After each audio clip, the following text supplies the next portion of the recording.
트럼프 관세 얘기 좀 전에 이제 이재영 아나운서가 해주셨는데요. 그 결국에 이 트럼프 관세가 나비 효과를 나타내고 있습니다. 이게 어떤 나비 효과를 나타내고 있느냐라고 보시면 이게 지금 이분이 이제 루이비통 그 회장님이십니다. 이분이신데 이분이 이제 그 트럼프를 최근에 만나셨는데 관세와 관련해서 이제 티파니도 같이 브랜드를 갖고 계시죠. 그러니까 이분이 최근에 이 가격이 다른 데서 만들면 중국이나 유럽에서 만들면 이 가격이 올라가요. 그러다 보니까 공장을 미국으로 옮기겠다는 이야기를 하고 계십니다. 그러다 보니까 그렇게 이제 미국에서 만들면 메이드 인 코리아 아니 메이드 인 코리아 메이드 인 US가 됩니다. 그래서 대부분의 제품이 메이드 인 USA가 될 가능성이 높다라는 그런 얘기가 되는 거죠. 그러다 보니까 이런 명품들이 대부분 회사들이 미국으로 가게 됩니다. 그러니까 이런 효과를 낳게 되는 거죠. 기본적으로. 그러니까 이런 트럼프 관세 같은 것들이 이런 명품 공장들을 대부분 미국으로 가게 되는 그런 효과를 낳게 되는 겁니다. 그러니까 이런 것들은 많은 제품을 만드는 게 아니라 소량의 제품들을 만드는 그런 효과이기 때문에 가도 상관이 없는 겁니다, 사실은. 그래서 이런 것들이 이제 가게 되는 효과를 나타내는 거고요.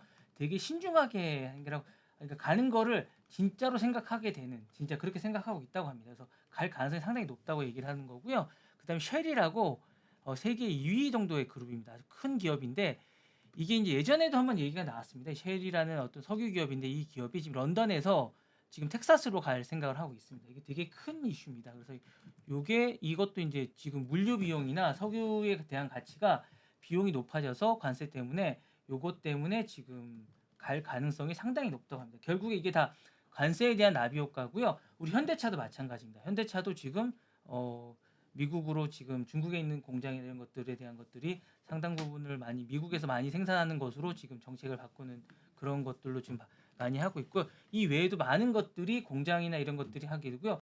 이런 거는 이전에 있던 바이든 정부에서 있던 칩스법과 맞물리면서 메이드 인 USA 제품들을 많이 만들게 되는 그런 결과를 낳게 되는, 결국 이 관세라는 것들이 단순히 어떤 제품에 대한 그런 거를 하는 그런 효과만 낳는 게 아니라 미국 자체에 많은 그 일자리를 창출하면서 긍정적인 효과를 낳게 되는 거고, 또 다른 새로운 시장을 창출하게 되는 겁니다. 그래서 사실은 트럼프가 노린 게 또 이런 게 아닌가라는 생각이 또 드는 겁니다. 그래서 이런 것들에 대한 어떤 또 숨은 뜻이 있는 게 아닌가라는 생각이 드는 거고요.